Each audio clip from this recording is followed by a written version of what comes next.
এই সাপ্লিমেন্টারি পরীক্ষার কথা ভেবে যদি তুমি এখন চিন্তাগ্রস্ত হয়ে পড়ো, হতাশাগ্রস্ত হয়ে পড়ো, যদি খুব ডিপ্রেসড হয়ে আছো বলে মনে করো, তাহলে একেবারে ঠিক উপস্থাপনায় তুমি বেছে নিয়েছো। এই উপস্থাপনাটা যদি তুমি মনোযোগ সহকারে দেখে নাও, তাহলে আমার মনে হয় তোমার এই হতাশা তুমি কাটিয়ে উঠতে পারবে, তোমার এই চিন্তা অবশ্যই দূর হবে।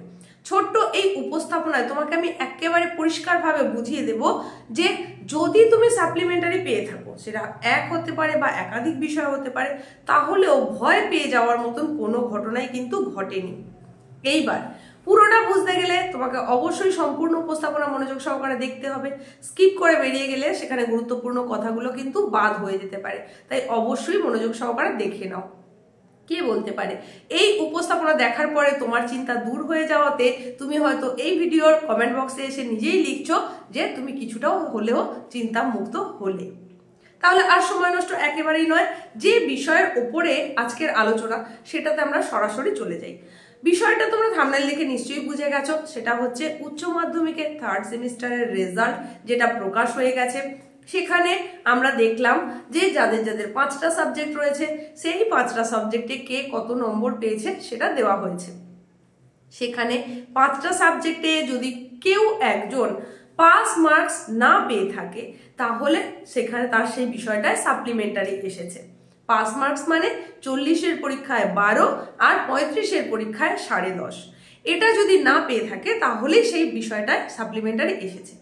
আবার তোমাদের মধ্যে যাদের 6টা বিষয় রয়েছে, সেই 6টা বিষয়ের মধ্যে কিন্তু একটা রয়েছে অপশনাল ইলেকটিভ সাবজেক্ট, 3টে রয়েছে ইলেকটিভ সাবজেক্ট কম্পালসারি, আর 2টো রয়েছে ল্যাঙ্গুয়েজ গ্রুপের সাবজেক্ট। তো এই 2টো ল্যাঙ্গুয়েজ গ্রুপের সাবজেক্ট এবং কম্পালসারি 3টে যে ইলেকটিভ সাবজেক্ট, সেইগুলোর ওপরেই তোমার রেজাল্ট দেওয়া হয়েছে। অপশনাল ইলেকটিভ সাবজেক্টের ওপরে কিন্তু রেজাল্ট দেওয়া হয়নি, মানে অপশনাল ইলেকটিভ সাবজেক্টে তুমি যাই নম্বরই পেয়েছো কিনা সেটা কিন্তু অ্যাড করা হয়নি এবং পার্সেন্টের ক্ষেত্রেও সেটা কষা হয়নি। তো এইবার দেখা যাচ্ছে কি সমস্যাটা কোথায় হয়েছে না, এই যে যাদের 6টা সাবজেক্ট রয়েছে তাদের দেখা যাচ্ছে বেশিরভাগ জনের ক্ষেত্রেই অপশনাল ইলেকটিভ সাবজেক্টে যথেষ্ট ভালো নম্বর এসেছে, এবং যেটা আমাদের একদম কম্পালসারি ইলেকটিভ সাবজেক্ট ছিল সেই 3টের কোনো একটাতে বা একাধিকে হয়তো নাম্বারটা কম এসে গেছে। সেখানে তোমাদের প্রশ্ন ছিল যে বেস্ট 5 ফ্যাক্টর যদি হয়ে থাকে তাহলে তো তোমরা পাস করে গেছো, তাহলে তোমাদের কেন সাপ্লিমেন্টারি দিতে হবে? অথচ মার্কশিটে তোমাদের উল্লেখ করে দেওয়া হয়েছে কোন বিষয়ে বা কোন কোন বিষয়ে তোমার সাপ্লিমেন্টারি হচ্ছে, সেটার উল্লেখ করে দেওয়া হয়েছে। এই জায়গায় তোমাকে বুঝতে হবে বেস্ট 5 ফ্যাক্টর হচ্ছে উচ্চ মাধ্যমিকের টোটাল রেজাল্টের ওপরে হবে।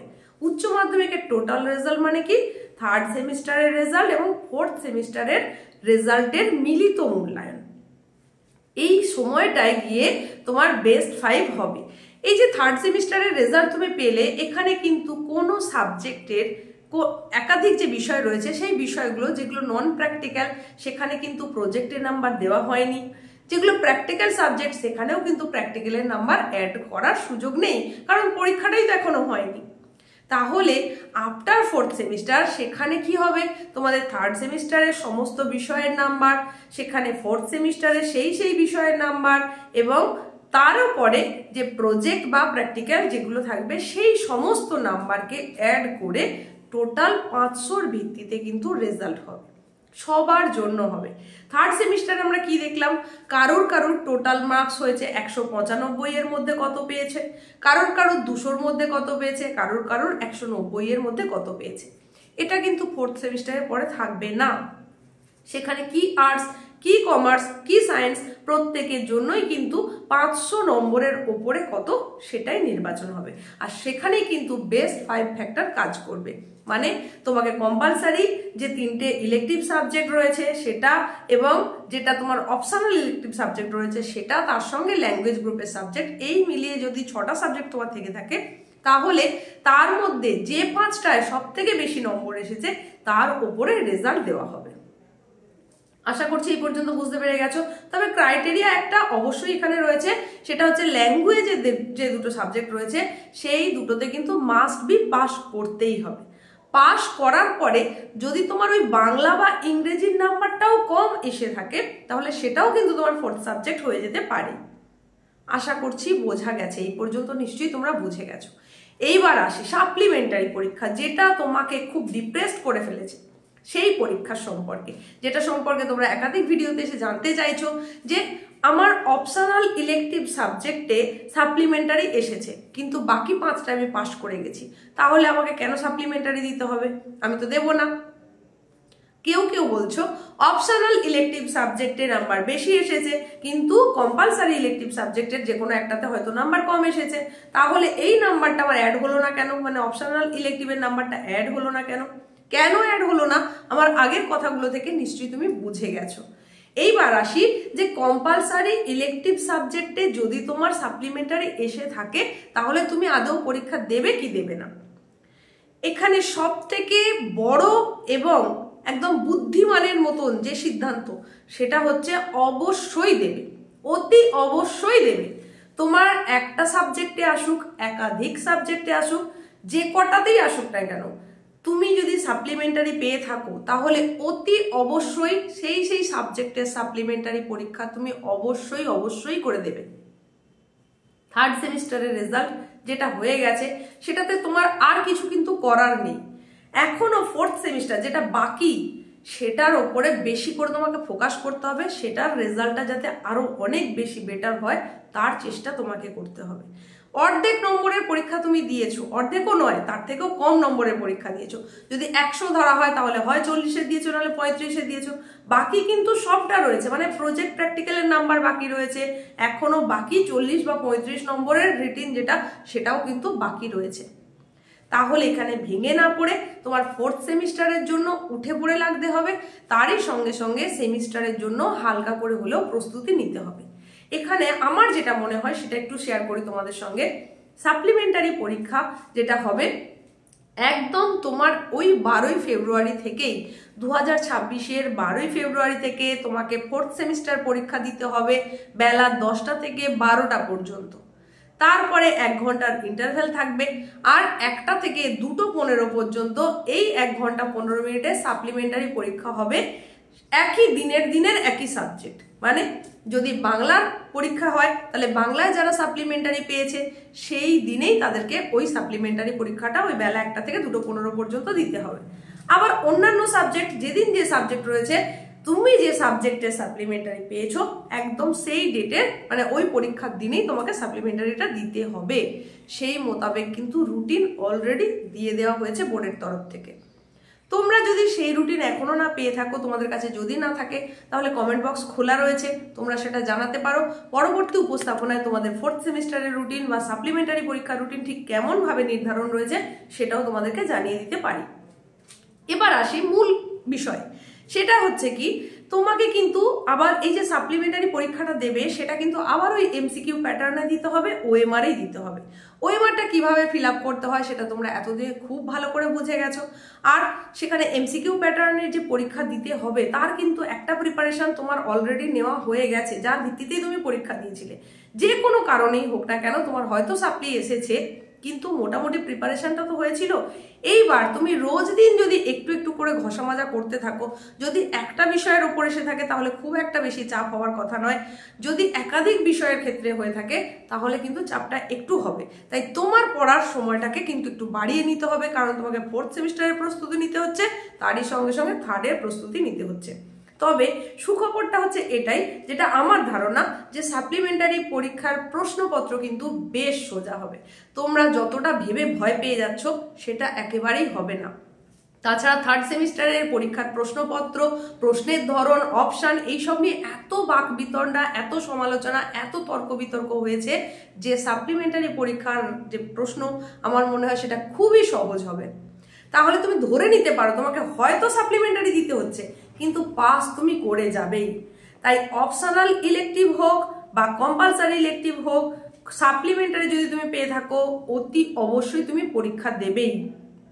তার কারণ ফোর্থ সেমিস্টারে গিয়ে তোমার ঠিক কেমন পরীক্ষা হবে তুমি জানতেও পারছো না। এখন যেটাই তুমি বেশি নম্বর পেয়েছো কে বলতে পারে হয়তো সেটাই নাম্বার কম এসে গেছে, আর যেটা সাপ্লি পেয়েছো সেটার সঙ্গে ফোর্থের যোগফল দেখা গেল সেটার নাম্বার বেড়ে গেছে, তাহলে সেটাই কিন্তু তোমার বেস্ট 5-এ চলে যাবে।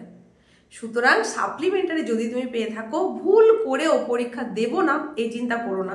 সেটা হতে পারে অপশনাল ইলেকটিভ সাবজেক্ট, তাহলেও কিন্তু তুমি অতি অবশ্যই দেবে। কেন দেবে সেটা তো বলেই দিলাম। এটা কিন্তু সাপ্লিমেন্টারি পরীক্ষার একটা বিশেষ ভালো দিক, গুরুত্বপূর্ণ, এবং এখানে কিন্তু নাম্বারটা বরং বাড়িয়ে নেওয়ার সুযোগ রয়েছে। আর বছর নষ্ট তো তোমার হচ্ছেই না, যেহেতু আবার একবার সুযোগ পাওয়া যাচ্ছে। কিন্তু ফোর্থ সেমিস্টারে এইরকম কোনো সাপ্লিমেন্টারি সুযোগ নেই, তাই তোমাকে ফোর্থ সেমিস্টারটা খুব ভালো করে ক্লিয়ার করতে হবে। সেখানে যাতে কোনোভাবেই কোনো বিষয়ে না নাম্বার কম আসে সেই প্রচেষ্টা তোমাকে করতে হবে। কোনো একটা সাবজেক্ট হয়তো তোমার একটু কঠিন লাগে, একটু কম পড়তে ভালো লাগে, তাহলে সেটা অন্তত পক্ষে যেন পাস করে যাও, এরকমভাবে প্রিপারেশনটা তোমাকে নিতে হবে। সময়টা একেবারেই মিনিমাম রয়েছে, সেটা তোমরা জানো।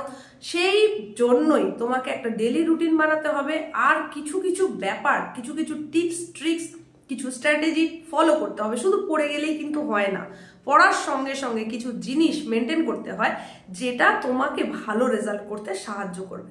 এই সম্পর্কে কিন্তু চ্যানেলে আগেই ভিডিও আপলোড রয়েছে, যদি তোমরা না দেখে থাকো তাহলে আজকের ভিডিও ডেসক্রিপশন বক্সে লিঙ্ক দেওয়া থাকবে, সেটা দেখে নিতে পারো। আশা করছি সেখান থেকে তুমি উপকৃত হবে। ফোর্থ সেমিস্টার কিন্তু তোমাকে লিখতে হবে, তাই অতি অবশ্যই লেখার ওপরে জোর দিতে হবে। সময় ধরে লেখা, হাতের স্পিড বাড়ানো, বানানের দিকে নজর দিতে হবে, এবং মোটামুটি পরীক্ষক যাতে বুঝতে পারেন সেরকম হাতের লেখা যেন হয়, এই বিষয়গুলোর উপরে জোর দিতে হবে।